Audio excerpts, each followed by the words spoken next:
La verdad no debe ser un intangible. La verdad tiene que agarrarse y forzosamente establecerse. Todo lo que nosotros pensamos que era verdad, un día cambia y podemos encontrar cosas que cambian la historia.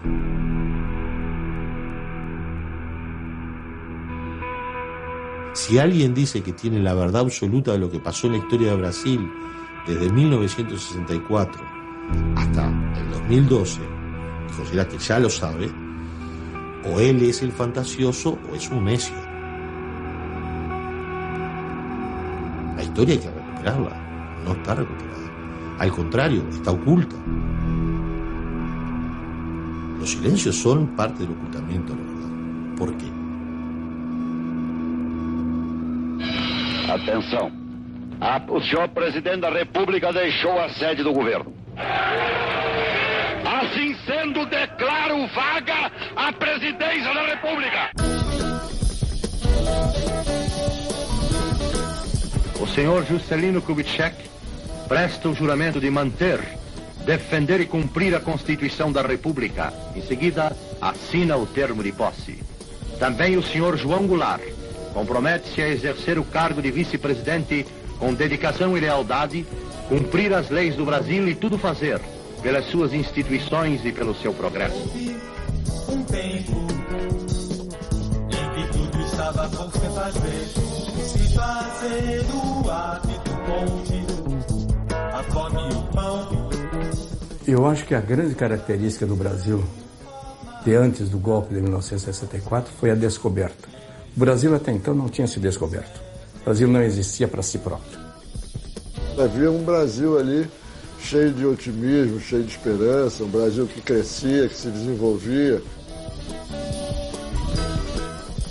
O Brasil crescia violentamente, crescia 11% ao ano. Quer dizer, é uma taxa de crescimento que nunca foi atingida até hoje.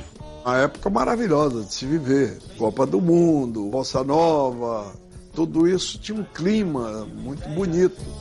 Cada passo passado, uma outra memória. Nos últimos anos anteriores a 64, que coincidiu com o governo João Goulart, o Brasil foi assim uma espécie de tsunami do descobrimento de si mesmo. Nas artes, nas letras, no cinema, na ciência e tecnologia. Esse era o Brasil daquela época. Para onde você olhar, estava acontecendo alguma coisa que nos faria nos orgulhar do país onde a gente nasceu. Sempre nos disseram que o Brasil era o país do futuro. E a sensação que se tinha de que o futuro estava chegando. E que esta coisa que parecia sempre muito distante, agora já se vislumbrava.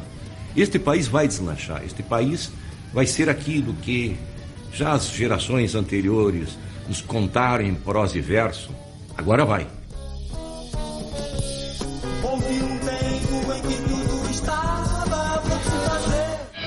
Atenção. O senhor presidente da República deixou a sede do governo. Sob a nossa responsabilidade, a população do Brasil, o povo, a ordem. Assim sendo, declaro vaga a presidência da República. E aí veio o golpe.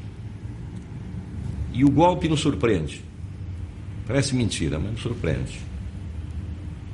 Porque nós imaginávamos que era mais um dos tantos golpes da América Latina. Com estas quarteladas, que episodicamente aconteciam. E que, passado algum tempo, tudo isso seria recuperado. Retomaríamos a democracia. Porque nós não imaginávamos que nós estávamos inaugurando, não só no Brasil, mas para a região toda, uma nova época. A doutrina da segurança nacional. Nós devemos amar a Deus, e se não amarmos a Deus, devemos temer a Deus.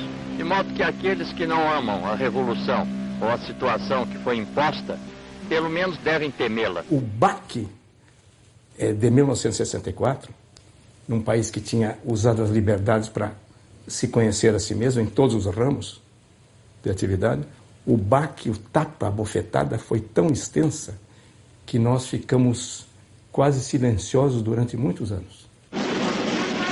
Porto Alegre, João Goulart fugiu para o Uruguai, seguido de Leonel Brizola e outros elementos do governo deposto. As lembranças do Brasil são esporádicas, assim, mas esse dia, por exemplo, a rotina mudou naquele momento. Vimos malas prontas, a mãe correndo, um avião esperando, mas é um dia que a gente relembra como um dia fora do dia a dia de uma família que estava no Brasil e foi arrancada do seu meio, dos seus amigos e principalmente do seu país. Mas pior do que as coisas materiais são as coisas que esse país sofreu durante os anos da ditadura. O que nós não podemos perder sem dúvida alguma agora, o conhecimento daquilo que existiu. Tanto é que quando derrubam Jango pelo Acordo de Pequim. Na tarde de 13 de agosto, chega a Pequim João Goulart, vice-presidente da República dos Estados Unidos do Brasil. Quando, em 61, há a renúncia de Jânio Quadros, ele estava na China, sim. Quanta sabedoria. 61, João Goulart estava na China tratando de negócios. Passados todos esses anos, todo mundo quer vender alguma coisa para a China. Não, a viagem do Jango à China era muito importante. Poucos países do mundo tinham relações com a China comunista. E era fundamental que o Brasil tivesse relações com o maior país do mundo. Então, em termos econômicos, em termos de relações econômicas, era fundamental a visita do vice-presidente à China numa missão oficial. Viva a amizade cada vez mais estreita entre a China popular e os Estados Unidos do Brasil.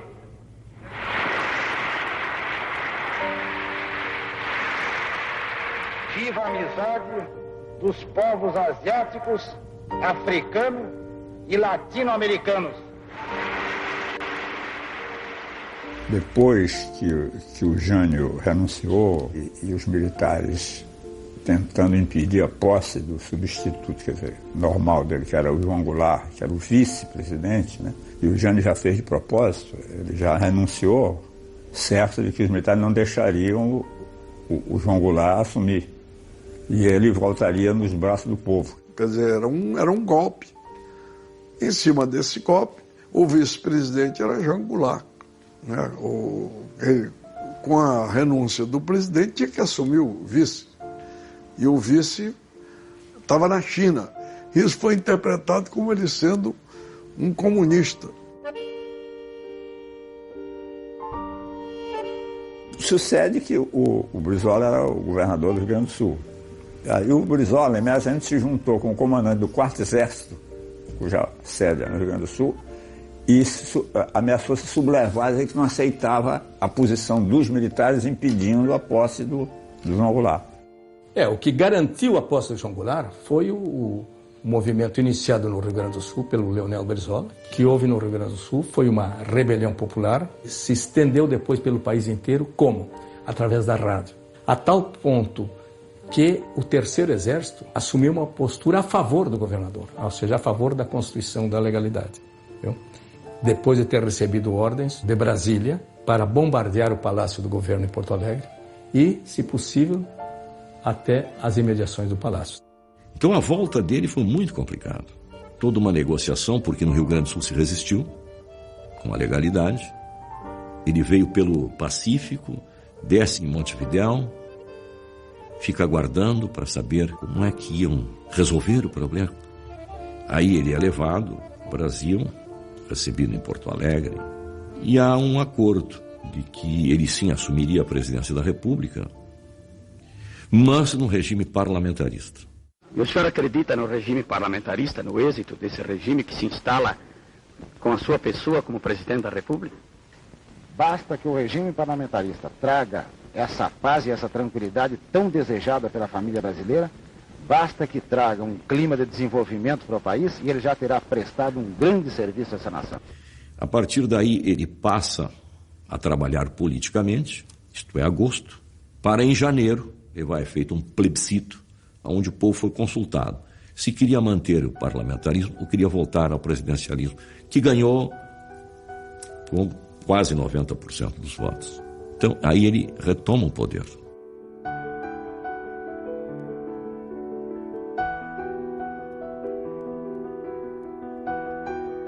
Veja, ele foi capaz de fazer uma engenharia política e, sem violência, reconquistar aquele poder que lhe havia sido tirado.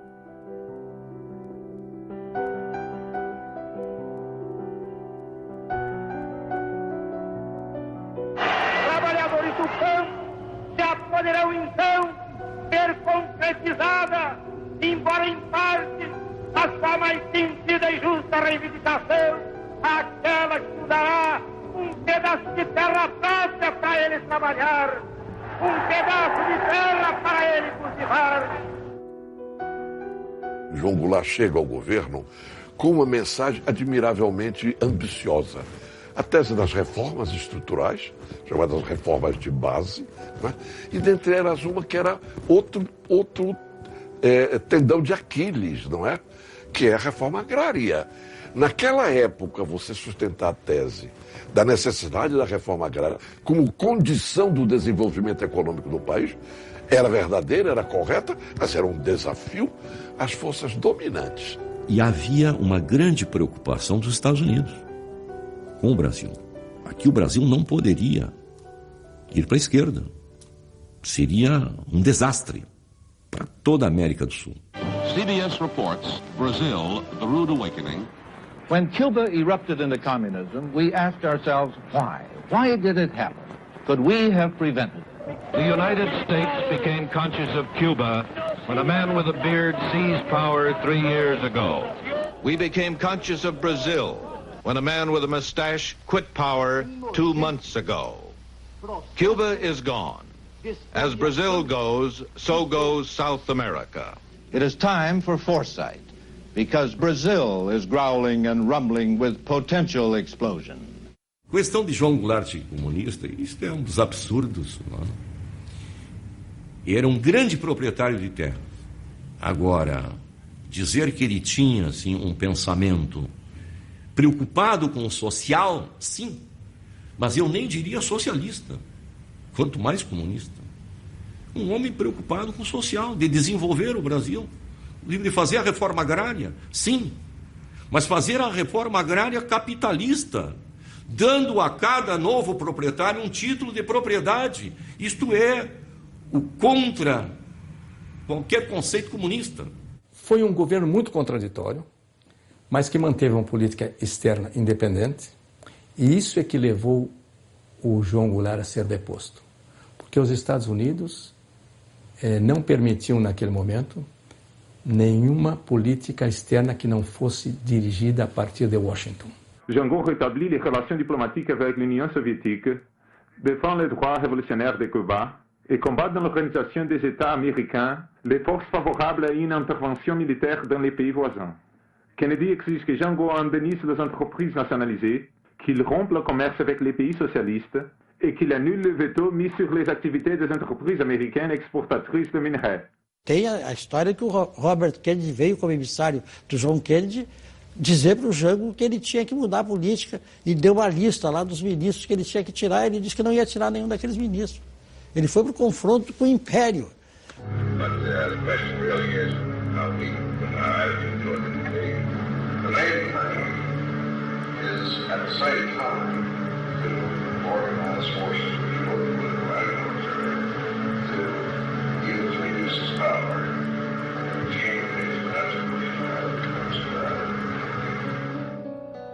Então, os americanos aqui intervinham. Já haviam intervido no processo eleitoral, financiando a campanha de vários deputados federais e de vários senadores. Financiamento poderoso, de muita verba. Montou-se no país também estruturas pagando a imprensa para publicar artigos contrários a João Goulart. As cover actions da CIA e dos americanos são ações feitas encobertas. É o desgaste público, o desgaste das instituições, é o desgaste da população através do processo inflacionário. Eu era bastante jovem, mas tenho boa memória. Eu lembro do padre Peyton, que veio ao Brasil para salvar cristãos do comunismo em praças públicas. Então veja, até a igreja manipulada em função de um golpe. A presença do embaixador americano, Lincoln Gordon, que a sabedoria popular já havia registrado nas paredes do Rio de Janeiro. Basta de intermediários. Lincoln Gordon para presidente. Hello? Oh, Mr. President, this is George Ball. Yes, George. The anti-Gulag governors are apparently going to meet Wednesday, and on the basis of the information that Gordon has, there's a significant number of the governors who are prepared to move against Goulart, about 9 of them altogether, which is a very effective number. I think we ought to take every step that we can, be prepared to do everything that we need to do, just as we were in Panama, if that is at all feasible. Right. Thanks, President. We just can't take this one, and I'd get right on top of it and stick my neck out a little.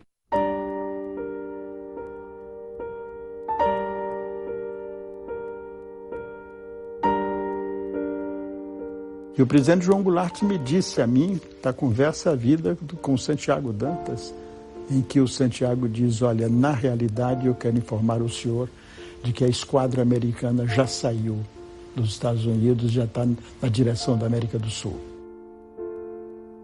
Só que o general Mourão Filho, de alguma forma, ficou sabendo de que havia um golpe em marcha e antecipou. E sai com a sua tropa de Minas Gerais. E ele sai de Minas, antecipa e causa uma grande confusão. Então isso nos levou a um beco sem saída. Não havia alternativa. Nós tínhamos um projeto inovador, não tínhamos como levá-lo a cabo.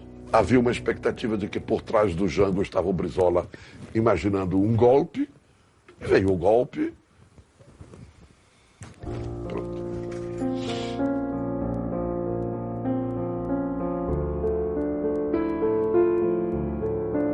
Airlift could be provided promptly if an intermediate field at Recife or other airfields in northeast Brazil, capable of handling large jet transports, is secure and made available. Quando se deu o golpe, a esquadra já estava um pouco próxima da linha do Equador, para ocupar Vitória do Espírito Santo. E aí ele disse, nada se pretende menos do que dividir o Brasil. E assim como eles fizeram com a Coreia do Norte e a Coreia do Sul, e fizeram com o Vietnã do Norte e Vietnã do Sul, se eles ocupam Vitória do Espírito Santo, vai haver um Brasil do Norte e um Brasil do Sul. E ter muito cuidado. Essa coisa foi obsessiva na cabeça do João Goulart. Eu e mais 2 jornalistas, o Fernando Pedreira, que era do Estado de São Paulo, e a Maria da Graça Dutra, que era do Correio Brasiliense, fomos os últimos e os únicos a estarmos com o Jango naquele dia, 1º de abril, quando o Jango sai do Rio Acuado, vai para Brasília, e em Brasília já ele decide ir para Porto Alegre. O general Ladário Telles, ele era o comandante do 3º Exército, quando ele faz a declaração no dia 1º de abril. Não concordo com essa posição de fecharem a Constituição, de derrubarem a Constituição, de deporem o presidente da República. Eu não concordo. Então nós todos aconselhamos o presidente a que ele fosse para o Rio Grande. Quando chega em Porto Alegre, já o Mazili tinha sido empossado na presidência da República. Que o Congresso também dá o golpe. O Congresso é que dá o golpe. O Congresso é que formaliza o golpe. Os militares dão o golpe e o Congresso formaliza o golpe. Empossando o Mazili, que não podia. Mas não podia ser empossado porque o presidente da República estava com o governo em Porto Alegre. Mas com a conivência do presidente do Congresso, Áureo de Moura Andrade. Abandonou o governo. Esta cefalia configura a necessidade do Congresso Nacional como poder civil. Nós estávamos assim acordados ainda, quando ouvimos por volta assim de 5 horas da manhã, jornais de rádio, entrando de improviso e dizendo O presidente dos Estados Unidos acaba de reconhecer a legitimidade do novo governo do Brasil. 3 horas depois. O general Ladário chegou um momento que disse ao presidente: olha, presidente, eu tenho condições de resistir, mas haverá um banho de sangue nesse país. E o presidente disse ao general que se a permanência dele no governo seria um banho de sangue entre os irmãos brasileiros, que ele preferia ir embora. Quando o golpe foi dado contra Jango, o Ibope tinha levantamentos que davam a Jango 78% ou 80% de intenção de voto. E Jango, quando cai, não cai por ser um governo fraco. Senão não o teriam derrubado. Faltavam poucos meses para as eleições. Jango cai exatamente por propor as reformas de base que fariam desse país, sem dúvida alguma, uma potência mundial naquele momento.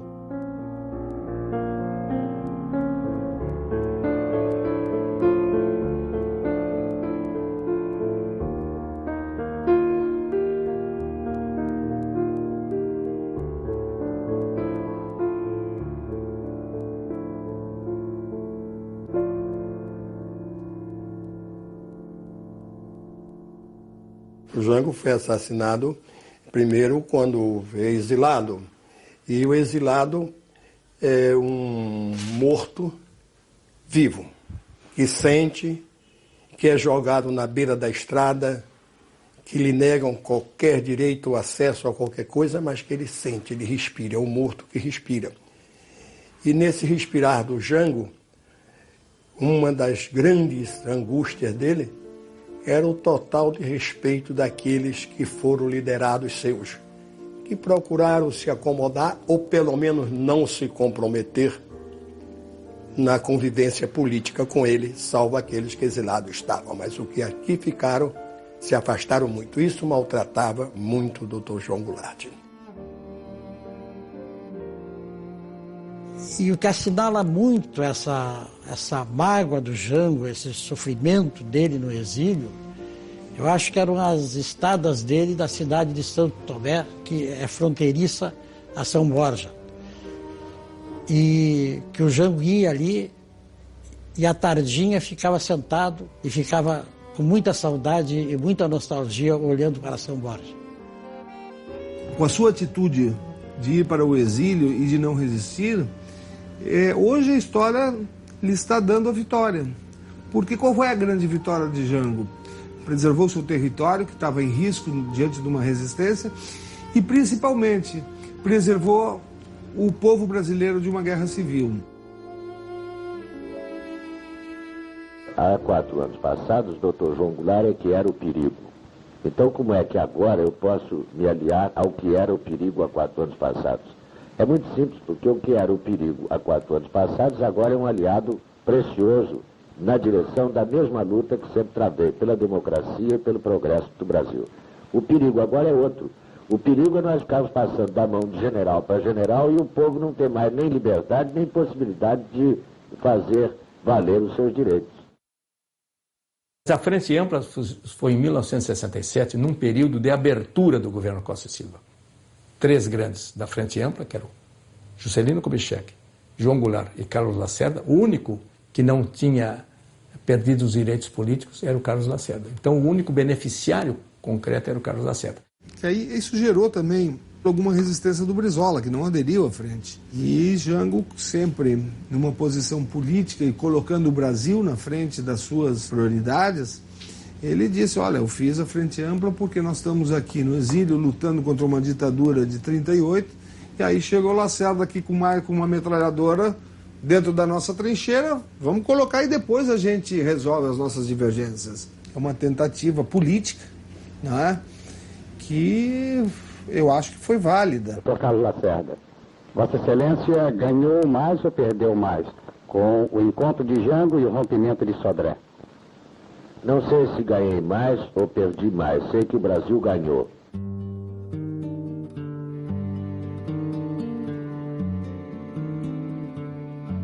A Frente Ampla fortaleceu a ditadura.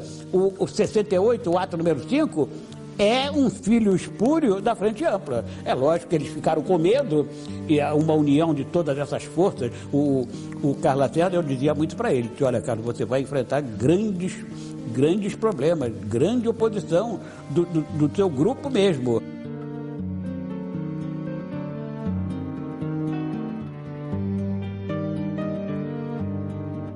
Então começa a se notar que era uma ditadura que vinha para ficar.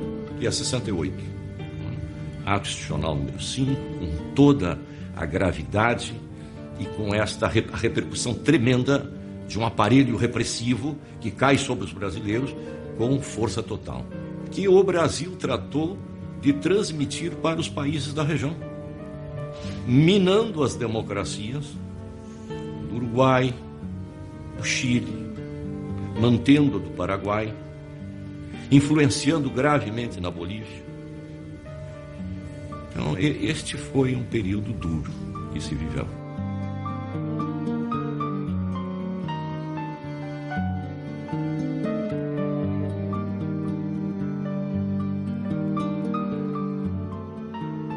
Quando nós chegamos em 64, existia uma democracia, mas quando cai o regime uruguaio, quem suporta toda a ditadura uruguaia é o exército brasileiro, principalmente o terceiro exército. Então, é lógico que até aquele momento nós não sofremos de parte do Uruguai nenhuma pressão ou tentativa mas após a queda da democracia no Uruguai, sem dúvida alguma, nós sofremos pressões. Eu fui preso, a mãe foi presa, o pai foi perseguido, o piloto do pai foi preso, a pressão era muito grande. Então tinha que tomar outro caminho. Teve eleições diretas na Argentina, o Perón foi eleito presidente e convidou o pai e a família para morarem na Argentina. E a gente foi para Buenos Aires com ele. Logo depois veio o golpe na Argentina também.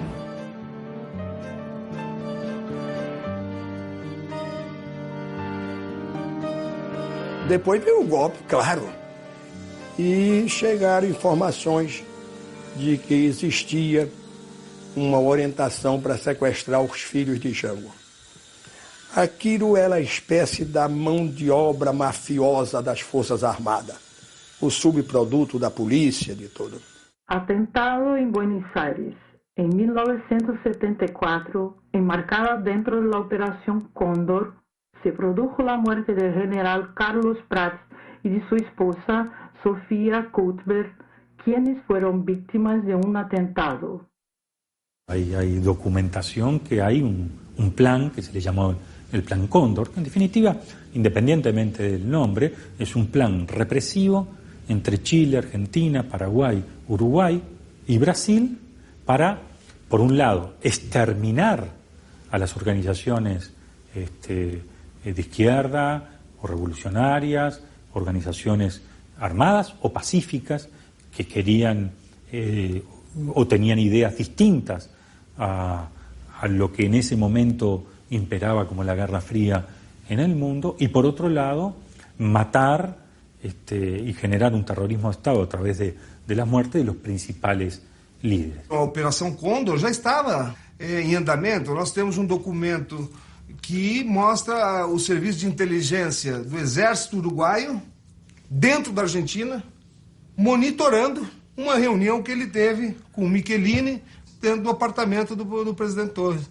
Então, é evidente que esta intercomunicação dos serviços que depois vieram a ser catalogados como Operação Cóndor já estavam funcionando.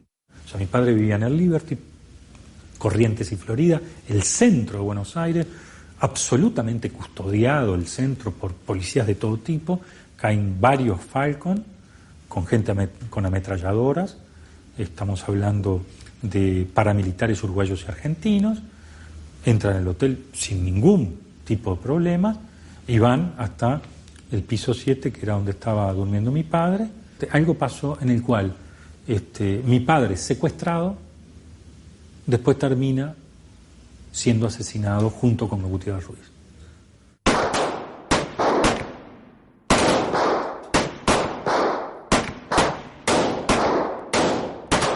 2 amigos do ex-presidente, 2 amigos uruguaios, 2 políticos uruguaios foram assassinados na Argentina em maio de 76.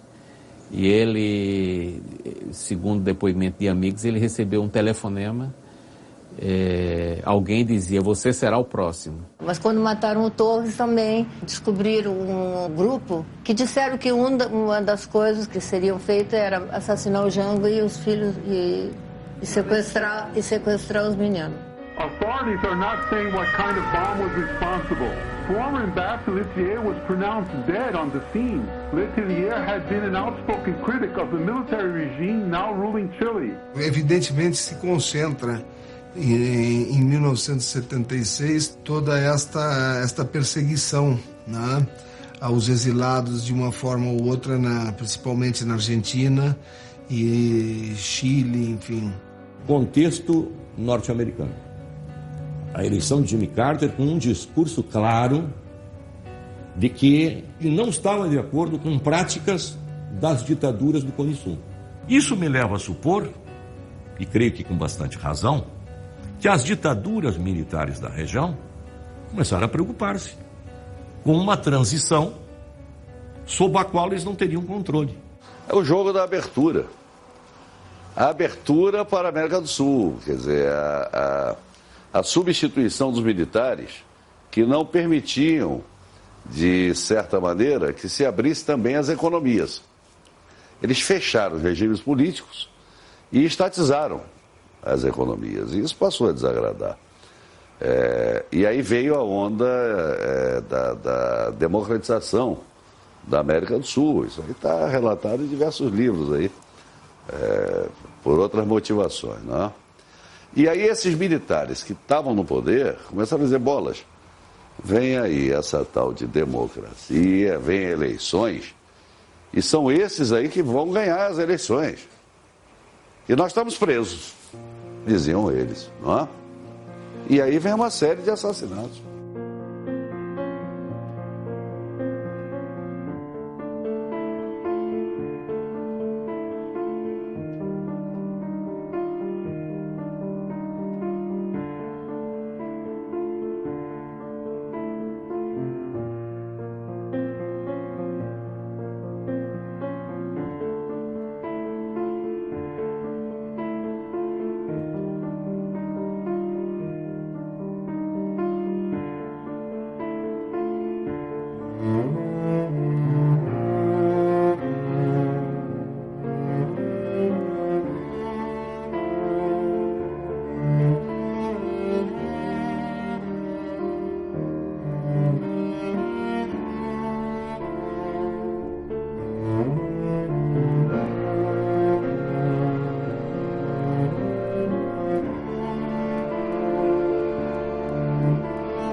Maldonado, 21/5/76. João Vicente, meu bom amigo, em Buenos Aires, um clima cada vez mais tenso.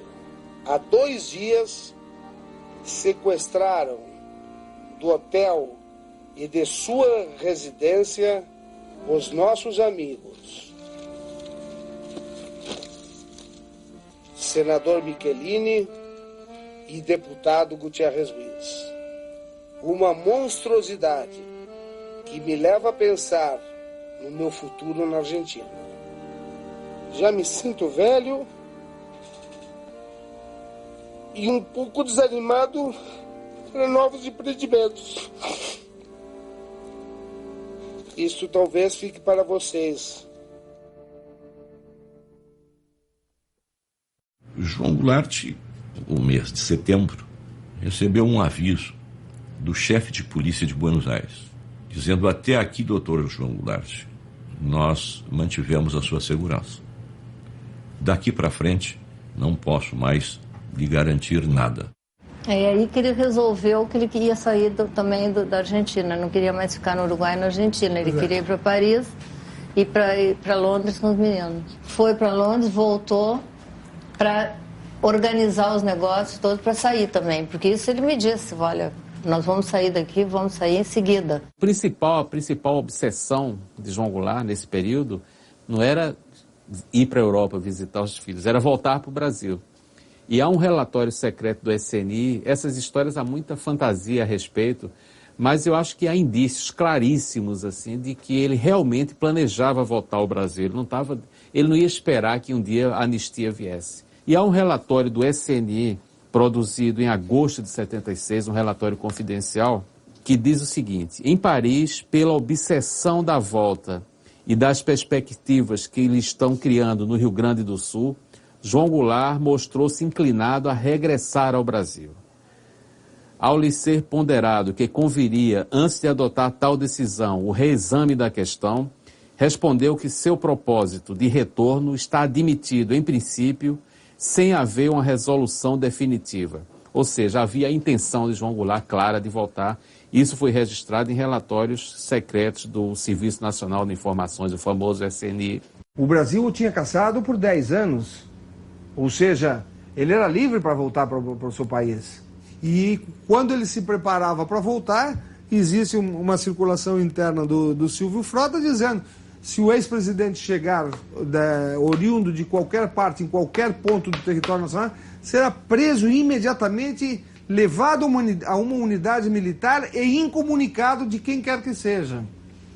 Então é evidente que existia uma perseguição brutal em cima dele. E um lance pouco conhecido dessa saga foi vivida pelo piloto e amigo pessoal do João Goulart, chamado Manuel Leães.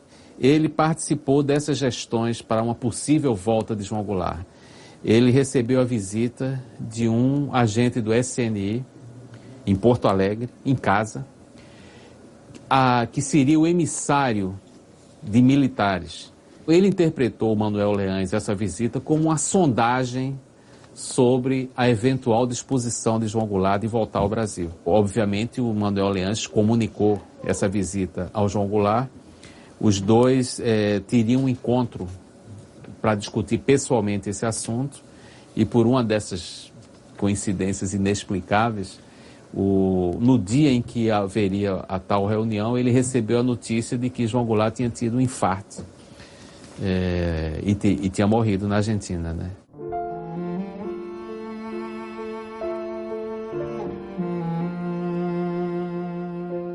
Conversamos hasta 1 da manhã e daí ele pegou um copo de água, tirou um comprimido e tomou. E daí às 2, faltando 20 para as 2, a Dona Maria me chamou e me dava um ataque nele. E fui lá, já estava morto. Foi horrível porque eles falaram que o Jango teria que ir num barco pelo Rio Uruguai, que não podia ir por terra. Na chegada, na fronteira ali em Libres, né, eles tiraram o caixão e começaram a questionar se ele entrava ou se não entrava. E depois eles disseram que ele iria, mas que seria acompanhado pelos militares.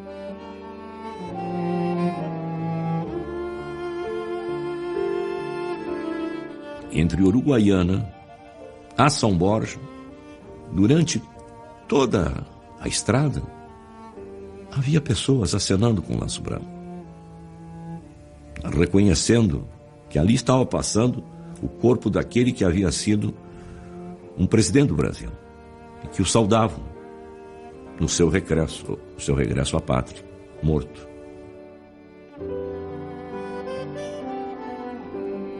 Um artigo muito importante do Carlos Castelo Branco, feito 2 dias depois da morte do João Goulart, em que ele diz: proibido de entrar no Brasil, sem direito a viver no Uruguai, morreu na Argentina como um peão em busca do galpão, o ex-presidente do Brasil.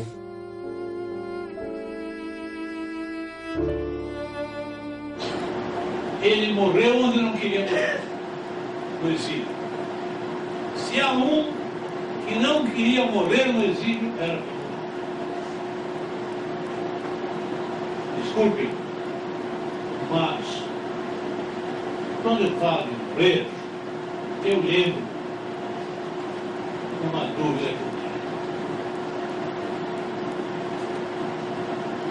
tenho. Dificilmente conseguirão tirar das minhas convicções essa dúvida. Eu acho que João Goulart não morreu de morte natural.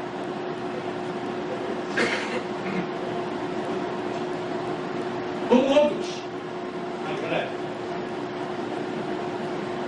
foram vítimas de um plano terrorista dos grandes poderes mundiais que visavam varrer com as lideranças autênticas da América Latina. Há coisas assim que chamam a atenção. É o contexto em que se dá a morte de Jango, figuras políticas de alto relevo, todas assassinadas, e o comportamento da ditadura militar brasileira para a permissão do ingresso dos restos mortais de João Goulart em território brasileiro. O delegado da Polícia Federal em Uruguaiana, que permitiu o ingresso do ataúde, o corpo de João Goulart, foi preso pelo Exército e levado preso para o quartel em Uruguaiana, por ter permitido o ingresso. O então superintendente da Polícia Federal no Rio Grande do Sul, o coronel Solon Rodrigues, foi chamado no gabinete do então comandante do Terceiro Exército, o general Bethlen, para explicar como havia sido permitido. E foi punido. Perdeu a superintendência. Veja que até morto João Goulart foi matéria de grande preocupação para a ditadura brasileira. E há, sobre a morte de João Goulart, dois fatos importantes, que é o seguinte, né? É preciso ver que nessa época nós estávamos no auge da Guerra Fria. Então havia muita troca não só de informações, mas de suspeitas e de acusações. E um dos focos estava na Argélia, que era onde estava, por sinal, exilado o Miguel Arraes. Miguel Arraes escreveu uma carta ao João Goulart, dizendo que tomasse cuidado porque as forças de esquerda daquela situação estavam informadas que iria haver um atentado contra o João Goulart. Eu sou uma das pessoas, talvez, que soube antes dos fatos que isso ia acontecer, que ouviu a sentença que havia sido pronunciada nessa reunião do Cone Sul e que essa sentença começou a ser executada. Semanas depois, o próprio Brizola, cunhado do João Goulart, fez chegar ao Jango uma carta dizendo textualmente o seguinte: não durma 2 noites no mesmo lugar. Eu falei muito com o Brizola sobre isso. O Brizola falou assim: não, a situação era muito crítica, porque todo dia a gente recebia, não é? Eu recebi umas 2 ou 3 vezes, recebia notícias de que já haviam matado o João Goulart. Brizola, ficamos sabendo, foi vítima, ao menos, de uma tentativa de assassinato por envenenamento. E ele estava no interior do Uruguai, sentiu-se mal e foi levado para um hospital imediatamente, o que acabou por lhe salvar a vida. Pensar que porque Jango no estaba generando una actividad política muy pública, no era un riesgo, yo no estoy muy convencido de eso. Yo creo que el solo hecho de que Jango esté vivo es un riesgo, porque es el líder. Brizola puede ser el que esté haciendo 1000 cosas, otros dirigentes del exilio pueden hacer 1000 cosas, pero el presidente derrocado es Jango. Si en Brasil había una reinstitucionalización o un proceso de mudanza o de cambio, como ya había ocurrido alguna vez en la historia, ¿quién era el candidato natural a recuperar la presidencia? ¿Quién era el presidente, el rey caído? Era Jango. ¿Quién era el que podía unificar? Precisamente porque tampoco se había hecho mucha cosa en la política. Era la víctima. Una víctima que seguía al lado de la frontera de Uruguay cualquier mudanza que pudiese haber dentro de la interna de la dictadura brasileña. Una diferencia entre el gobierno y el tercer ejército de Río Grande do Sur. Si ese tercer ejército venía y le decía, Chango, vení, ¿qué podía pasar? ¿Qué podía pasar a nivel mundial? ¿Cuál sería el presidente más reconocible o reconocido? Chango. Goulart não foi o único ex-presidente brasileiro a morrer em 76. A morte de Juscelino Kubitschek num acidente de automóvel surpreendeu o país. Qualquer pessoa sabe que as 3 pessoas mais importantes no caso de abertura no Brasil eram Juscelino Kubitschek, João Goulart e Carlos Lacerda. E se vocês pegam as 3 e junto a esse critério que me foi comunicado naquela oportunidade, só pode dizer que eles tinham sido condenados à morte. Morre o político, escritor e ex-governador do estado da Guanabara, Carlos Lacerda. Jango, dezembro de 76. Lacerda, março de 77. E mortes suspeitas. Lacerda estava gripado, foi numa clínica, tomou uma injeção para gripe e acabou morrendo. O acidente de Juscelino nunca foi bem explicado.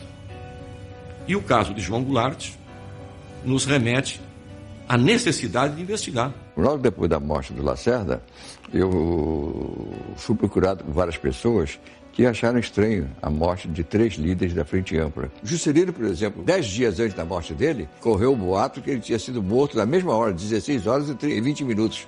Correu a notícia, Juscelino morreu num acidente de estrada entre Lusiana e Brasília. Olha, Juscelino não foi, nesse dia Juscelino ia a Brasília, mas não foi, ficou na fazenda dele, em Lusiânia. Mas se tivesse ido, fatalmente teria morrido, em acidente de estrada. Agora, 10 dias depois, na Rio e São Paulo, morreu na estrada. 10 dias na mesma hora, por sinal. A notícia correu na mesma hora. O Adolfo Bloch deu uma passagem de avião para o presidente Juscelino ir para o Rio de Janeiro. O presidente recebe um telefonema que ninguém sabe, nem o coronel Eleodoro sabe qual é esse telefonema, e chama o Geraldo e vai de carro para o Rio de Janeiro. O Geraldo Ribeiro e o presidente, inadvertidamente, abasteceram o carro no posto do brigadeiro criador do Serviço de Informação da Aeronáutica. E logo depois acontece o acidente. Juscelino Kubitschek, um acidente pouco explicado. Algumas figuras que imediatamente apareceram no local do acidente. Alguém que ficou com o diário de Juscelino. Uma figura ligadíssima ao general Golbery Couto Silva. O acidente, a gente vai ver as fotos, um carro atropelado por uma jamanta viraria uma bucha de 1,5 m, 2 m. Ele explode igual uma flor. A tinta que estava no carro de Juscelino era uma tinta preta. O carro que bateu e desequilibrou o carro de Juscelino teria sido um carro preto, que a tinta estava lá. Que esse carro preto tinha sido visto por testemunhas. Também não tinham trazido à tona a exumação do motorista. O motorista, quando exumaram a última vez, tinha uma perfuração no crânio. Aí dentro do... O que foi a perfuração? Não, foi um prego do caixão. Quer dizer, um prego num espaço de 10 centímetros consegue ter uma aceleração da velocidade que nenhum cientista até hoje constatou uma coisa dessa, furar a cabeça do Geraldo. Juscelino morre em agosto, Jango morre em dezembro, Lacerda morre em fevereiro, março, né? De 77. Então, no espaço de 9 meses, foram mortos aqueles que eles acreditavam que poderiam liderar novamente uma resistência civil, uma de liderança civil. A mecânica da morte é meio complicada. Enquanto a mecânica da morte do Juscelino foi, digamos assim, pode haver espaço para uma armação, do Lacerda também há suspeita que uma enfermeira introduziu o potássio, o soro fisiológico, que o Lacerda gripado estava na Casa de Saúde de São Vicente. Agora, no caso do João Goulart não há, digamos assim, uma teoria bem clara nesse sentido. Mas há uma história que é o envenenamento, troca de medicamentos. Na Operação Andréia, surge em Santiago de Chile antes da derrubada do presidente Allende. O Projeto Andréa são 10 venenos para aniquilar os inimigos que eles estavam montando aonde quer que eles estivessem. Esse laboratório é conduzido por um grande químico chamado Eugenio Berríos, e que morreu depois, foi assassinado em Montevidéu. Lá eles desenvolvem no Projeto Andréa 10 venenos sob a responsabilidade do químico Eugenio Berríos e o Michael Townley, que é um agente recrutado pela CIA, hoje vive sob proteção do governo americano, e é ele, Michael Townley, que na cara dos americanos executa o Letelier lá em Washington. Eles fazem um atentado contra o vice-presidente do Chile em Roma, terminam matando na França, ou seja, não só se bastava exterminar os seus adversários dentro dos seus territórios, como aonde eles estivessem.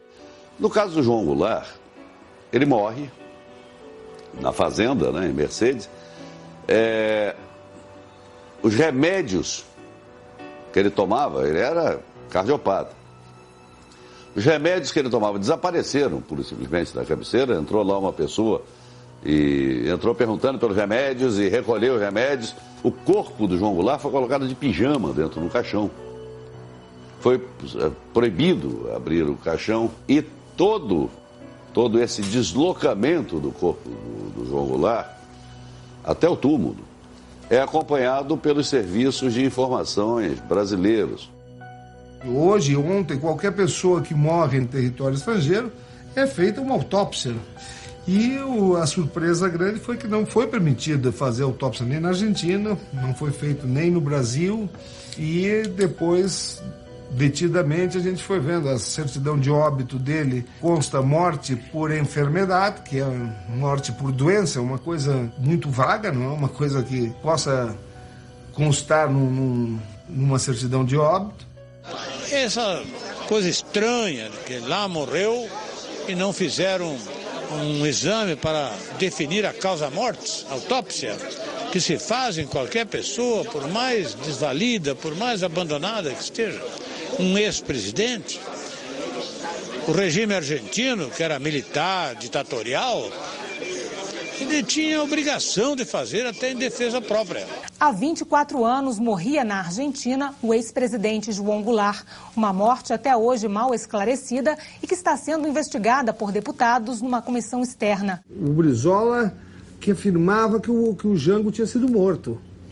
Isso foi bem antes de 2000. Tanto é que o Brizola lutou e tal, o Miro era líder do PDT na época, e o Brizola insistiu para ele abrir uma comissão de inquérito. O nome do ex-presidente João Goulart constava de uma lista de líderes políticos que deveriam ser eliminados pela Operação Condor, coordenada por militares dos países do Cone Sul. A afirmação é do deputado Neiva Moreira em depoimento à comissão externa da Câmara que investiga a morte do ex-presidente. O deputado Neiva Moreira foi contemporâneo de João Goulart e era exilado político na Argentina pouco antes da morte do ex-presidente. O deputado afirmou que viu a lista com o nome de João Goulart durante uma invasão de militares argentinos em sua residência. Essas afirmações reforçam as dúvidas de membros da comissão sobre a verdadeira causa da morte de João Goulart. Eu não acredito que o presidente João Goulart tenha sido assassinado. Isso é fantasia. Produziu um infarto às 2h40 da manhã, sendo que as evidências são no sentido do infarto. Por que eu vou começar a fazer locubração porque fulano morreu, cicrano, Lacerda, tudo isso é teoria, porque não há...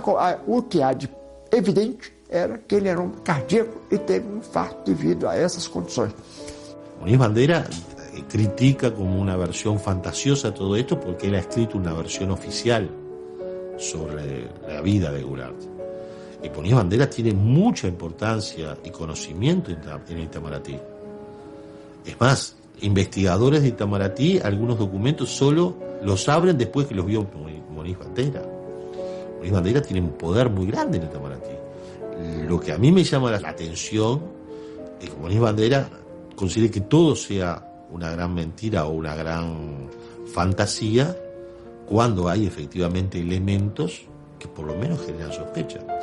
Eu parto como politólogo, como historiador, eu não posso partir de suposições. Ao apoiar minhas suposições, eu aceitar essas suposições sem provas. Quando se faz um projeto de pesquisa, a gente formula hipóteses, mas desde que possa ter a viabilidade de provar. Nós não queremos ser donos da verdade, como alguns historiadores querem. Não é? Mas são historiadores que também se posicionam a não revisar a lei da anistia. Quem conheceu o presidente João Goulart sabe que ele não era disciplinado. Churrasco à noite. Sabe o que é que os médicos dizem para mim? Não comer nada pesado à noite. Comer à noite, fazer um churrasco de ovelha, um monte de gordura. É uma coisa terrível, né? Estava numa situação muito boa, um humor muito grande, fazendo regime, tinha deixado de beber, deixado de comer, comia muita carne, né? Estava realmente em franca recuperação. E não faz sentido a morte dele natural, não faz sentido. A sua suposição de que Jango foi assassinado começou logo após o seu enterro em 1976. Juan Carlos Minteg voltou do enterro e disse ao Carlos Olavo da Cunha Pereira, ex-deputado federal que estava lá exilado, que a morte de Jango resultara de um assassinato por troca de medicamentos. Que esta troca foi feita porque o médico na França, em Lyon, deu a ele 2 medicamentos, um de vasoconstritor e outro de vasodilatador. E houve uma troca. E aí ele teve um infarto. Que isso foi uma obra da CIA com os serviços. Essa foi a versão. Eu achava muito estranho isso. Mas essa desconfiança da morte do Jango, houve uma pessoa que logo que o Jango faleceu, acho que um ano depois, essa pessoa me procurou. Eu morava em Porto Alegre, no Hotel Plaza São Rafael, e ele me procurou e me disse que queria conversar comigo porque ele tinha certeza que o Jango tinha sido assassinado. Essa pessoa chamava-se Henrique Fox Dias.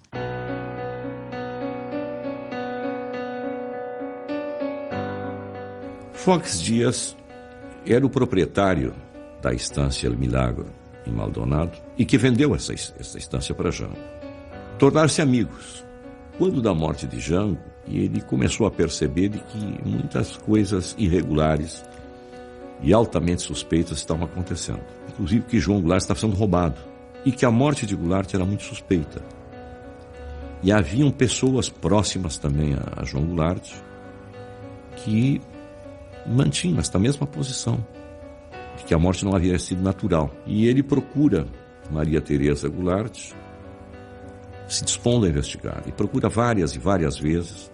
Mas ele me procurou e ele ficou meio assim comigo, porque eu não quis recebê-lo, e ele realmente me falou isso. E eu, no momento, falei assim, não, isso aí não é verdade, você está inventando, está criando uma coisa que não é verdade.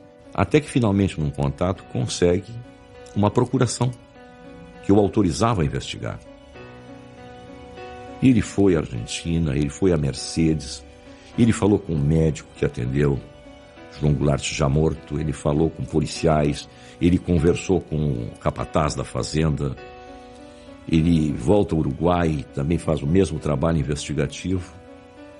Mas 45 dias depois de Maria Tereza ter outorgado esta procuração, ela caça a procuração.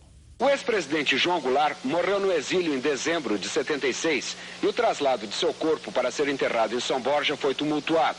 Agora, 6 anos depois, um uruguaio, amigo do ex-presidente, pede a exumação do cadáver para esclarecer se de fato Jango morreu do coração ou foi envenenado a partir da troca do conteúdo de um medicamento. Eu não sei se ele estará levado por algumas pessoas diferentes ou algumas pessoas que queiram fazer disso um sensacionalismo que convenha a essas pessoas. Eu acredito, porque ou então uma pessoa que realmente é um doente mental. E ficou assim, eu não acreditei, falei para ele que ele não me procurasse mais, mas ele ficou aborrecido comigo porque eu não levei o assunto a sério. Aí passou um tempo e ele sumiu, não apareceu. Depois ele começou a dizer que eu fazia parte do complô dos militares que estavam querendo assassinar o Jango.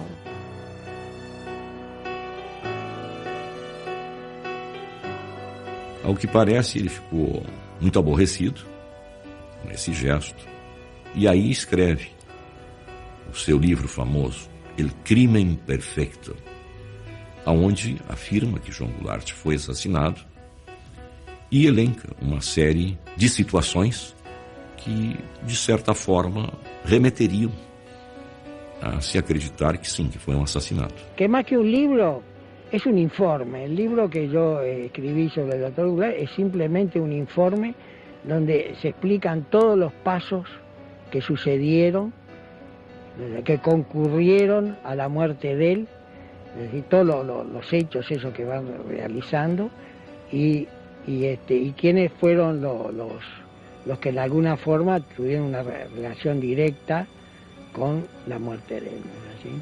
O senhor acredita então que ele possa mesmo ter sido assassinado? Sim, eu estou seguro que foi assassinado. Sí. Foch Díaz establece que comenzaron en el año 82 a investigar, lograron conversar con una pila de testigos, gente vinculada al entorno de Goulart, y en muchos de los casos, una vez que terminaban de hablar con esos testigos, precisamente esos testigos les pasaban cosas, ¿no? Es como si se estuviese jugando a una suerte de maldición de un faraón, ¿no? O sea, alguien con quien iban a hablar moría. Cuando iban a hablar con otro, moría. Lo curioso es que precisamente ese libro es denunciado por Claudio Braga, una de las personas que él inculpaba como por haber robado algo de los bienes de Goulart, le inició un juicio por difamación e injurias que Foch Díaz pierde, y por eso ese libro no es un libro autorizado en Uruguay, es un libro que está juzgado en contra. O próprio médico argentino que atendeu o presidente disse que achava que uma autópsia deveria ser feita, uma vez que era pode dizer depois, mas daí na hora não se pediu.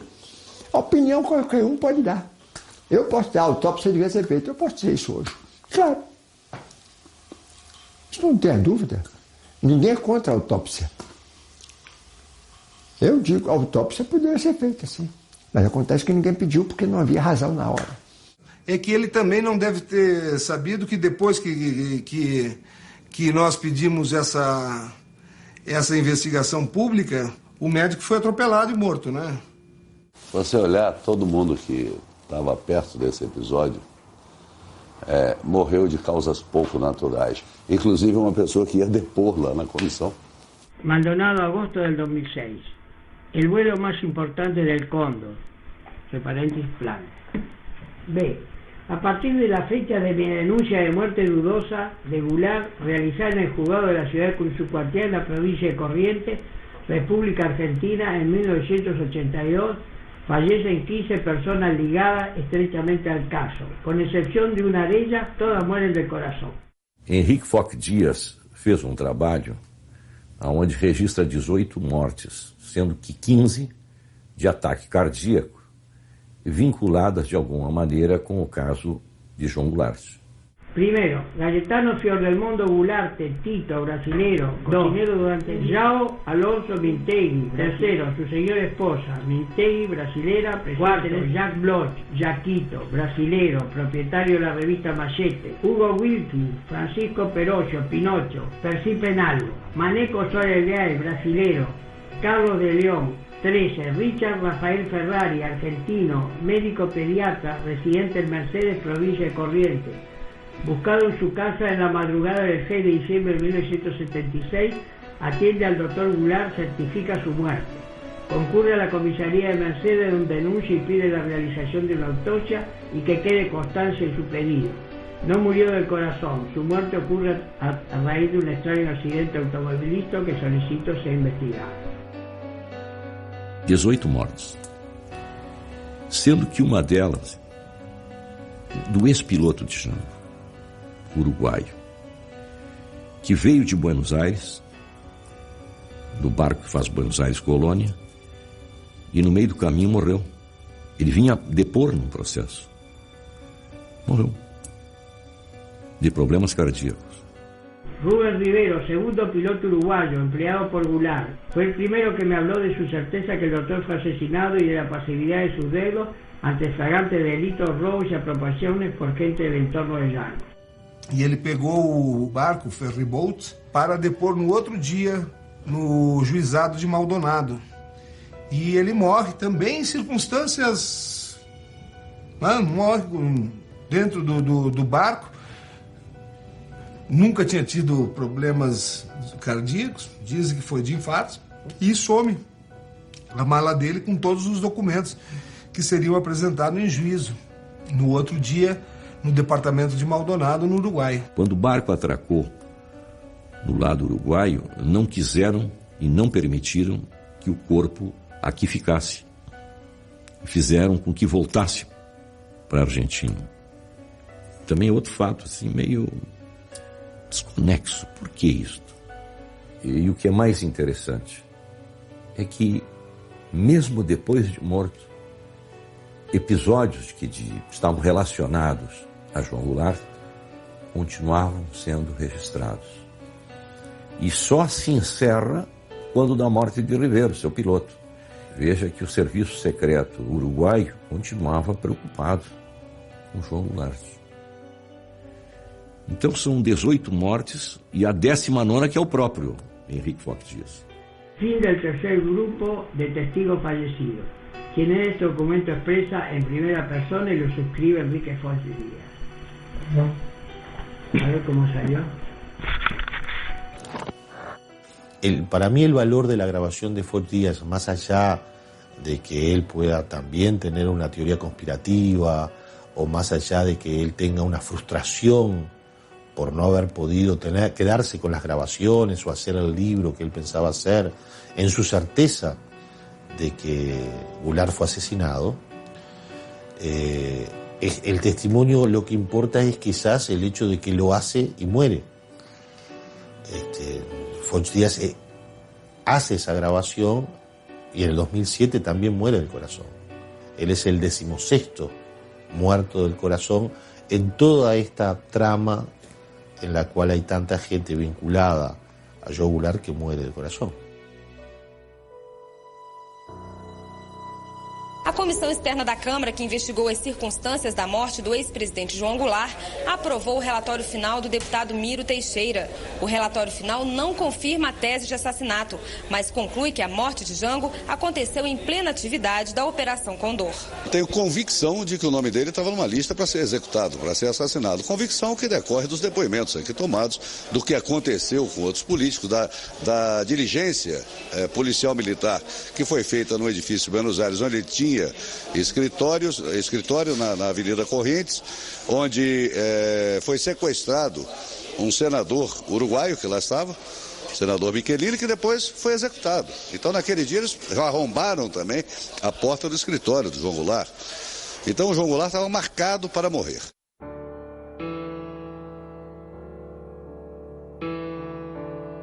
Meu nome é Mário Barreiro. No passado fui um agente do Serviço Secreto Uruguaio de um grupo denominado GAMA, Grupo de Ações Militares Antisubversivas, e me dediquei durante tempo integral à monitoração do ex-presidente João Goulart.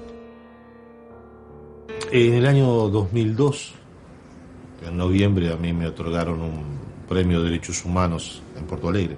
Cuando llegué a Porto Alegre me enteré que había un uruguayo en la cárcel que decía tener conocimiento de cosas de Uruguay, y fui a entrevistar a esa persona a la cárcel de Sochipa, que era Mario Ronald Barreiro Neira.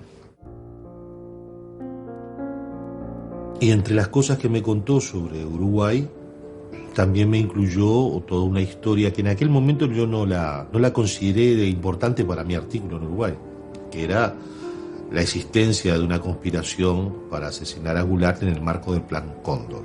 Él en aquel momento habló de la Operación Escorpión y comenzó a dar una serie de detalles de algo que yo no tenía mucho conocimiento porque yo no había estudiado hasta entonces, que era lo que había pasado con la muerte de Goulart. Lo cierto es que cuando llegué a Montevideo con aquella grabación, comencé a investigar la parte uruguaya y efectivamente en la parte uruguaya muchos de los datos que daba eran ciertos. Publiqué una serie de detalles, entre las cosas que él decía era que la persona que había supuestamente envenenado a Goulart lo había hecho cambiándole una medicación del corazón que Goulart siempre tomaba, y que quien había hecho esa pastilla era un médico uruguayo, que también había intervenido en lo que fue el homicidio de Cecilia Fontana de Heber, la esposa de un dirigente del Partido Nacional en Uruguay, que efectivamente murió en 1978 envenenada con unos vinos a los cuales les habían inyectado un veneno.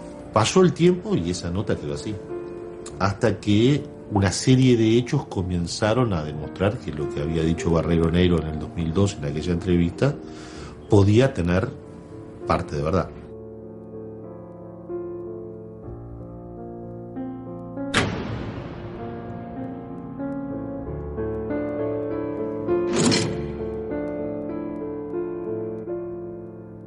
No sé quiénes son ustedes, imagino que quieren saber alguna cosa con relación a morte do ex-presidente, me imagino que debe ser eso, porque outra razão para me visitar aqui não acho. Eu sabia que ele tinha dado essa entrevista para o Roger, porque eu tinha essa entrevista há muito tempo guardada. A primeira vez que eu vi o Barreiro foi nessa entrevista que eu fui como jornalista lá da TV Senado. Entrei como jornalista, que ele até começa dizendo: não, o João Vicente não dá bola, acho que está no Maranhão. Mas não sei qual é o interesse de você. A única coisa que eu vejo que esse fato nunca foi tomado com a devida seriedade. Eles tomaram de modo leviano isso da morte de Goulart, mas ninguém reclamou. O filho está se dedicando, sei lá, à ganaderia, à agricultura. Também não se interessou. Dona Maria Teresa. Doña María Teresa es una mujer boa, mas... Déjame decirte una cosa, yo soy Vicente Goulart. Varias personas han estado... ¿Vicente? Sí. Y yo hice cuestión de venir acá porque van a ser 30 años de fallecimiento de la muerte de mi padre. Y estuve acá contigo, Analí, con Coni. E eles me disseram que vos querias falar comigo.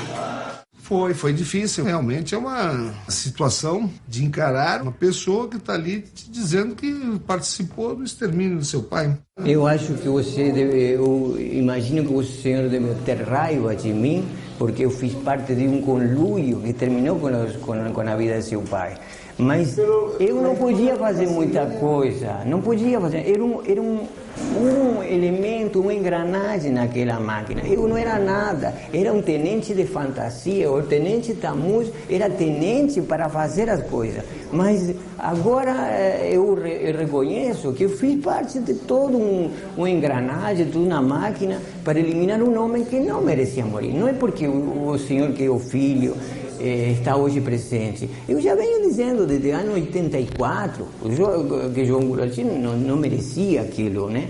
Ele foi perseguido, muita coisa da monitoração foi de grande peso para a condena dele. Ele foi condenado pelo que ele falava, não pelo que ele fazia, mas pelos amigos. Por exemplo, era amigo do Selmar Michelini, era amigo de Gutiérrez Ruiz, muito amigo, ajudou ele várias vezes, até financeiramente.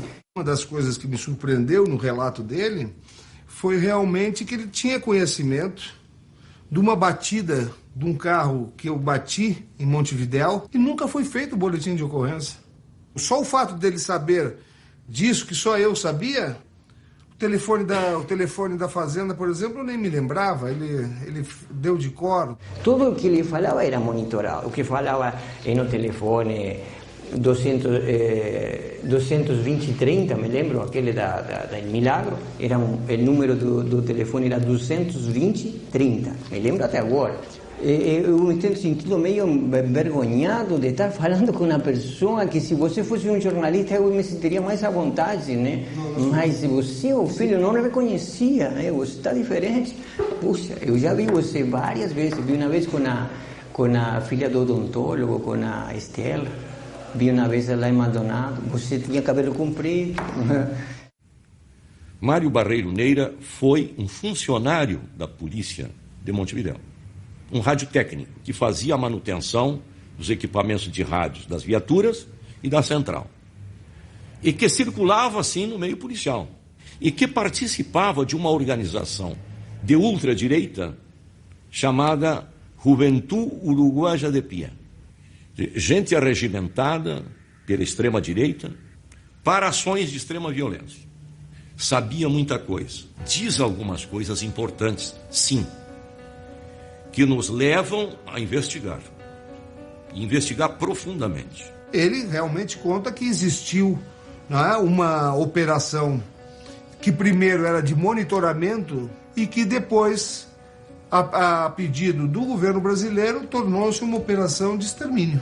Conta com detalhes a reunião que o Fleury teria ido em Montevidéu, junto com o general Queirolo, junto com o Frederic Latras, que era o chefe da estação.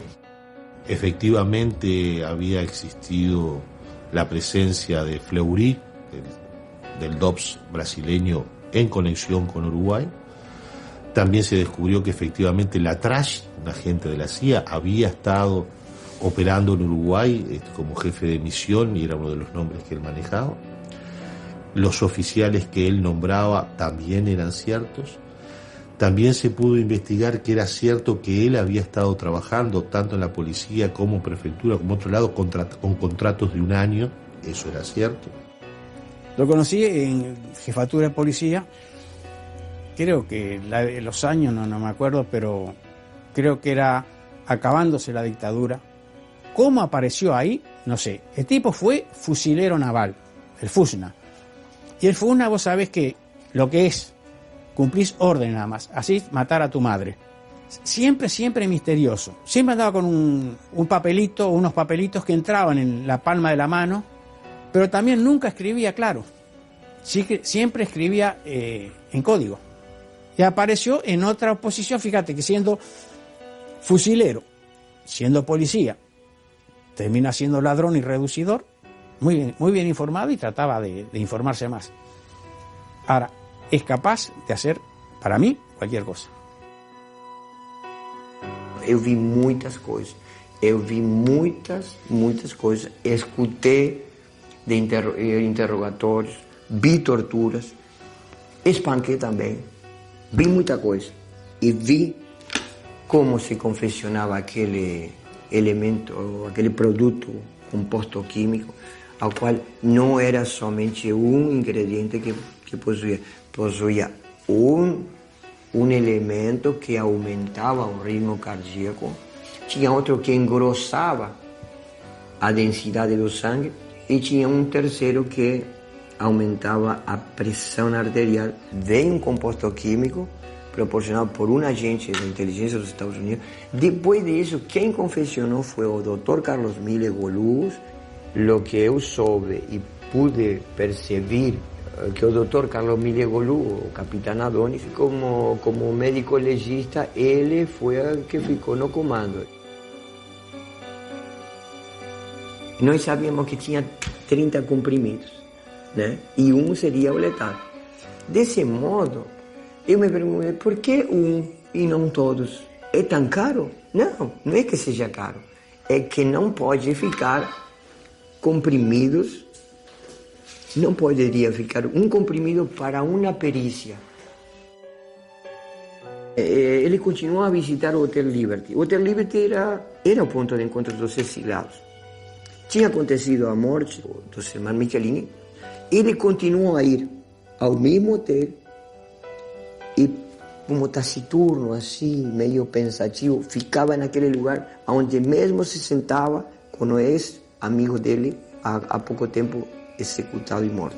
Então houve uma necessidade de colocar uma araponga, uma pessoa com conhecimento de espião, para o serviço secreto ter acesso a uma série de medicamentos que o ex-presidente tomava. A morte estava decidida.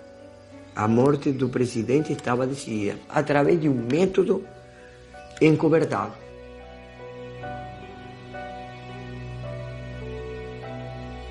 E tomei conhecimento da morte via rádio de VHF. Não estava no local quando aconteceu. Havia uma vontade de dificultar o regresso do corpo do presidente ao Brasil. Ele não poderia ser examinado por 48 horas. Por 48 horas, aquela substância poderia ser detectada.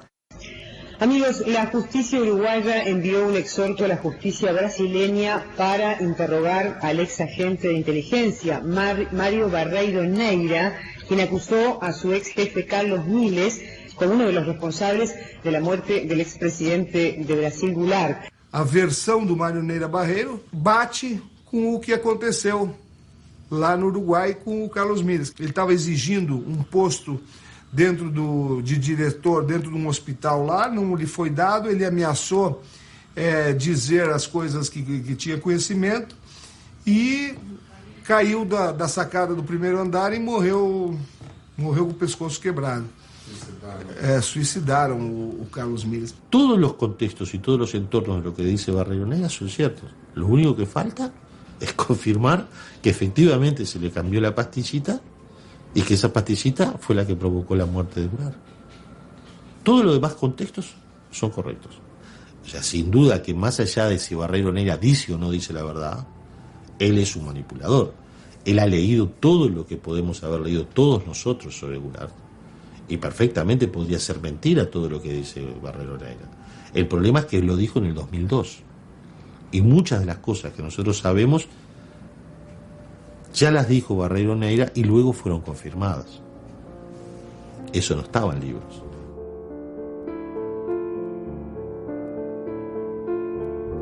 Isso é fantasia.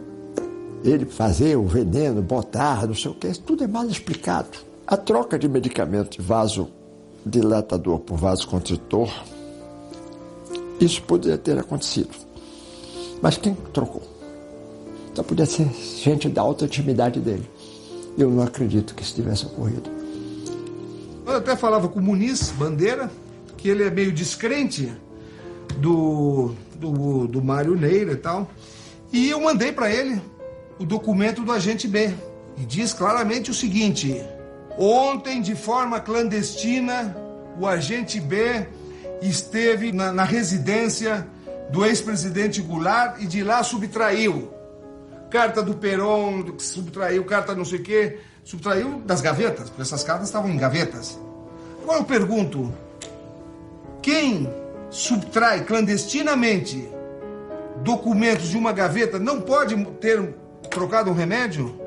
Hay una cosa que parece muy clara, que lo que dice Foch no es ajeno a lo que dice Barreiro Neira y no es ajeno a lo que dicen documentos.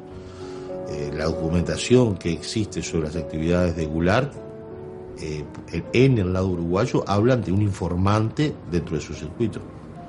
Hay un informante dentro del círculo más cercano a Goulart. Essa foto é muito emblemática.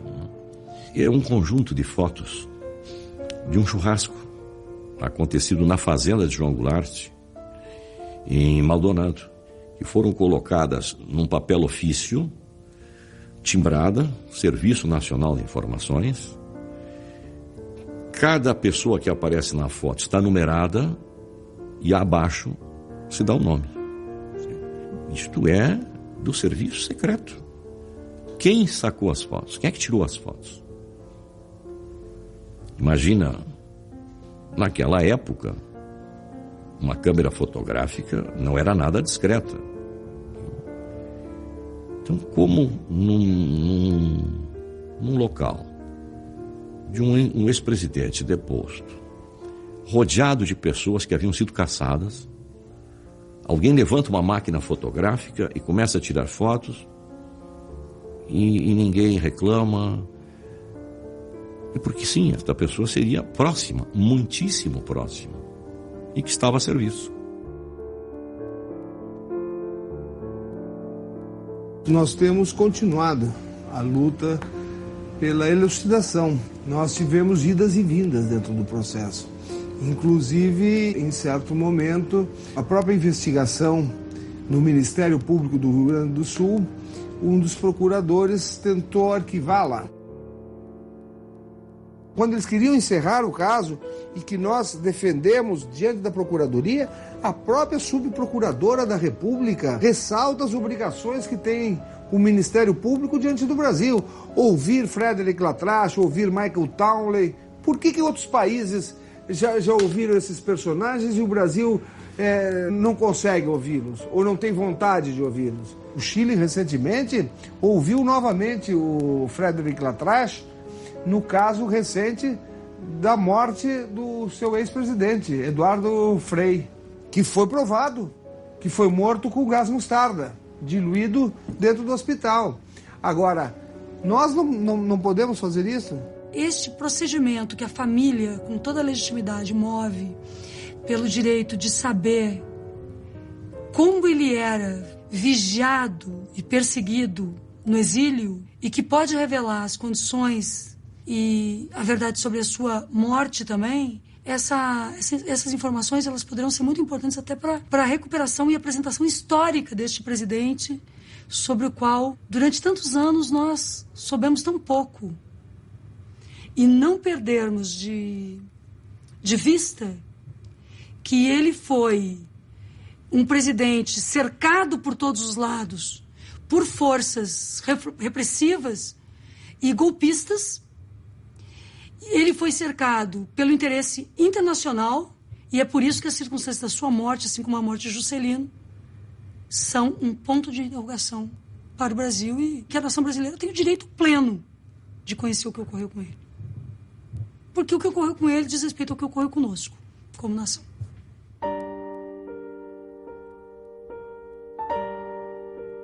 En el marco de la investigación, por una acción que realizan Jair Krischke y João Vicente Goulart, solicitan una documentación al Estado uruguayo y el entonces ministro de Relaciones Exteriores, Gonzalo Fernández, entregó a Krischke una serie de documentos.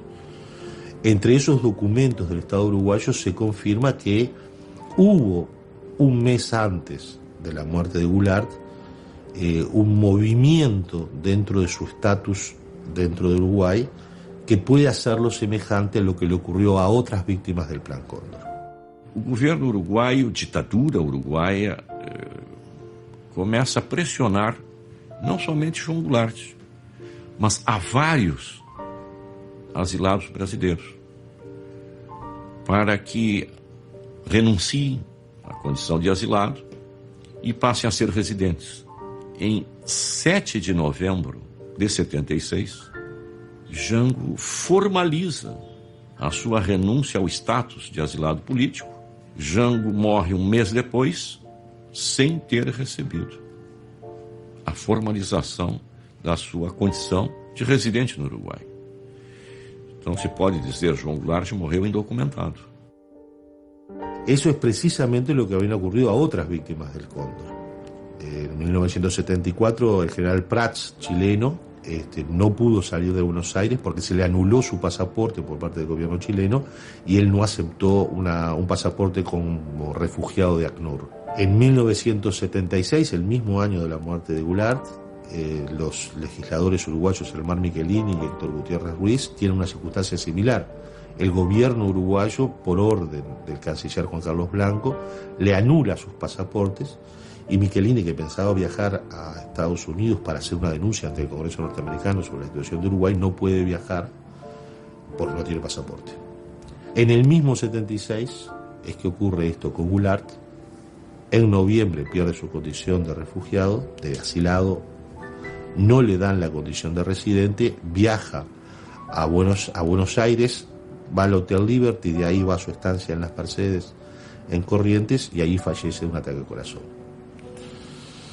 Hasta ahora lo que hemos podido investigar da para aumentar las sospechas de lo que Barreiro Neira dijo en 2002, pero no para confirmarlo. Una pena que eles vayan a reconocer que o Jango morreu quando todo mundo esteja morto, quando já não fique nenhum dos responsáveis.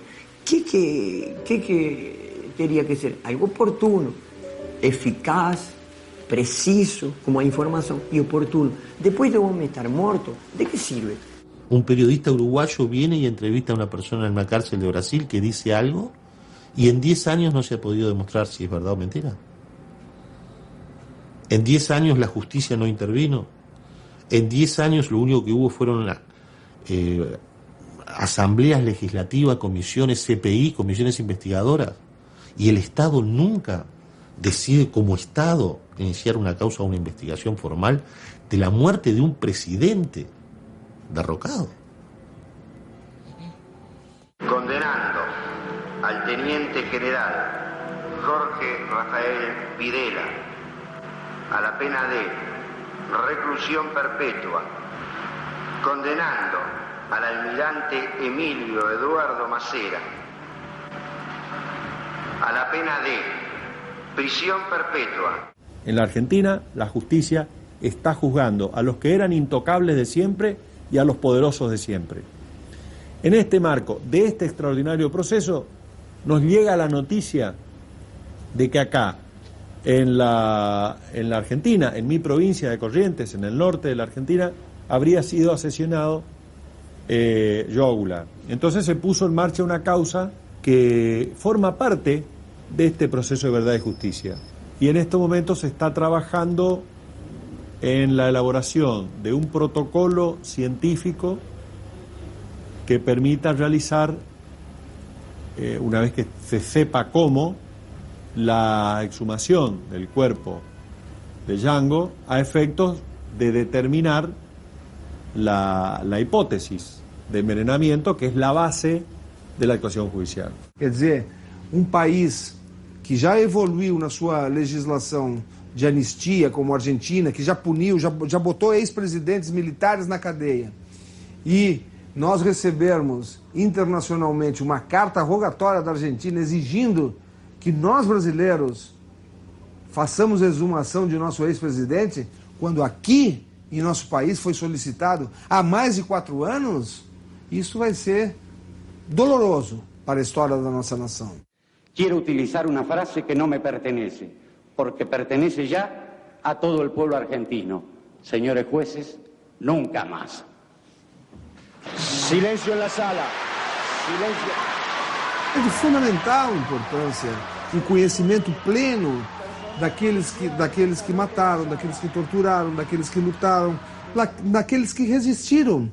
Porque, diga-se de passagem, a subversão se dá por aqueles que subverteram a Constituição, não por aqueles que lutaram contra a subversão da Constituição. Invariablemente, la historia nos demuestra que cuando se pierde la memoria y se oculta la verdad, los pueblos vuelven a repetir las tragedias de su pasado. O caso de João Goulart é um caso emblemático. É um presidente do Brasil que morre no exílio de morte altamente suspeita. E era cardíaco, sim. E isto afasta a hipótese de um homicídio? Não, claro que não. Só uma investigação séria é que poderá, sim, definir. Olha, foi um assassinato, foi uma morte por uma cardiopatia. E aí sim viramos a página. Antes disso, não.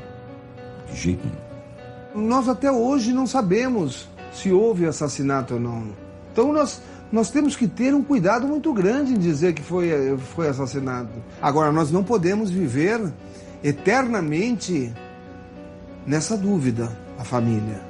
É por isso que nós veementemente pedimos o final dessa investigação. No es cualquier caso, es el presidente derrocado de Brasil. El que en 1964 tuvo que exilarse en otro país, cuando en Brasil comenzaba la doctrina de la seguridad nacional. Doctrina de la seguridad nacional que luego fue contagiada hacia Uruguay, hacia Chile, hacia Argentina. Doctrina de la seguridad nacional que generó un plan Cóndor, que generó una interacción con Estados Unidos y que generó luego una impunidad donde nuestros países apenas pueden hacer algo. Argentina y Chile pueden haber avanzado algo, Uruguay comenzó a pasar algo, Brasil nada. ¿Qué preso hay o qué juzgado hay ante tantos crímenes desde la Operación Bandeirante hasta la fecha en Brasil? Brillante Ustra, la gente del DOPS, Fleury. ¿Qué pasó? Miremos nuestros propios ombligos. ¿Y cuántos secretos tenemos? ¿Cuántos muertos hay en el ropero? Que nosotros podemos seguir jugando al detective, seguir investigando, encontrando pedacitos y haciendo titulares de diario o haciendo documentales o haciendo noticias. Pero esto es un tema político, en definitiva. Y hasta que el Estado brasileño no tenga la voluntad política de investigar en serio qué pasó con João Goulart, nosotros no vamos a llegar a la verdad.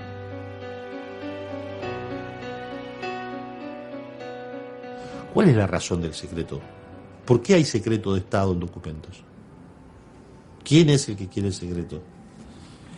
¿Qué es lo que no se puede saber? El secreto de Estado lo que provoca es un estado del secreto. Y ese estado del secreto lo único que provoca es historias oficiales que nunca nadie puede desmentir. Yo como periodista lo que quiero es saber la historia y la verdad, y por lo tanto romper con los silencios. Los silencios son parte del ocultamiento de la verdad. Y el secreto de Estado es eso, un secreto. Evitar que se sepa la verdad. ¿Por qué?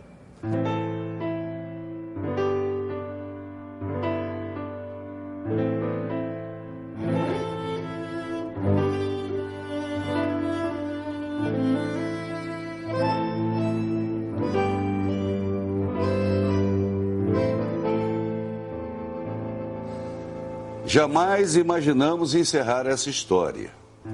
Nossa proposta era iniciá-la. E o fizemos. Não há como afirmar peremptoriamente que Jango foi assassinado, mas será profundamente irresponsável diante dos depoimentos e fatos aqui consolidados, concluir pela normalidade das circunstâncias em que João Goulart morreu. Estamos escrevendo um modesto começo da história da Operação Condor no Brasil. O tempo em breve se encarregará de completá-la. Declaro vaga a presidência da República. Ato povo que está proibido. Não admitimos passeata nem comício. Está todo mundo preso. Todo lo que nosotros pensamos que era verdad, un día cambia. Y podemos encontrar cosas que cambian la historia. ¿Cuántas cosas hay de ciudadanos o documentos en Brasil o en Argentina sobre Uruguay o en Uruguay sobre Brasil? Si Brasil tuvo un golpe de Estado en el 64 y en el 2012 piensa abrir una comisión de la verdad por primera vez, tiene muchos años para investigar. O importante não é só Jango, o importante é que o Brasil dê conta dos seus desaparecidos, dos seus mortos, o que houve no Araguaia, o que houve com Rubens Paiva. São várias figuras, são vários líderes, são várias pessoas que lutaram por esse país, que lutaram pela redemocratização do país e que não se sabe nem onde estão e estavam sob proteção do Estado. E eu acho que o Brasil, à medida que a sociedade vai conhecendo o que houve, vai exigindo que se dê uma solução final a essas famílias que estão esperando até hoje.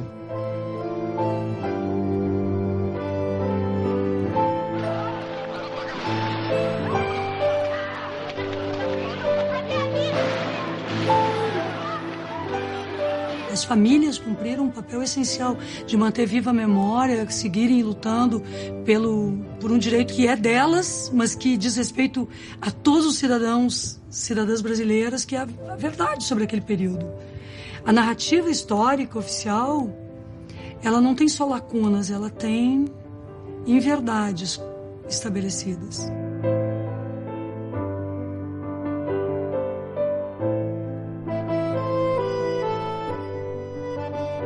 Declaro promulgada o documento da liberdade, da dignidade, da democracia. Já estamos com mais de 25 anos, mais de um quarto de século de democracia, de governos democráticos no Brasil. Mas nenhum desses governos democráticos se animou a, junto ao governo argentino, pedir informações sobre os nossos irmãos brasileiros que lá desapareceram. Isso é preciso ser feito, não só em relação a João Goulart, mas aos demais. Carrego a dignidade, a conduta, a moralidade e principalmente a importância de saber que, como ele, morrer pela sua pátria não é pouca sorte para ninguém. Aqueles que pensam que derrotaram Jango, nós estamos debatendo Jango até hoje. E ainda temos muito a debater, muito a construir e muito a resgatar. Tenho orgulho de ser filho de Jango. Tenho orgulho de ser filho daquele homem que se tornou o único presidente a morrer no exílio. Sinceramente, não gostaria de ser filho de nenhum ditador que submeteu o povo brasileiro a 20 e tantos anos de escuridão e de sofrimento.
fazer alarde, sem banda de música, sem fogos no ar.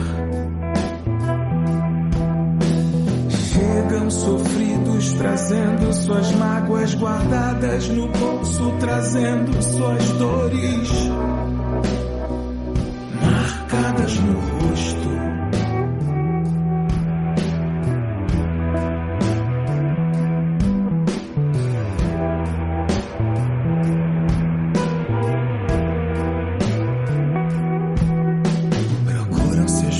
Seus poucos amigos, nas ruas, nos bares, nos antigos lugares.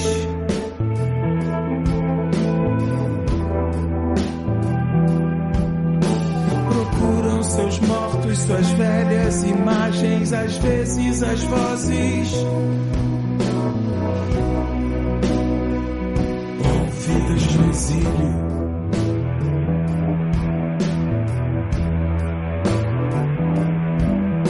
Procuram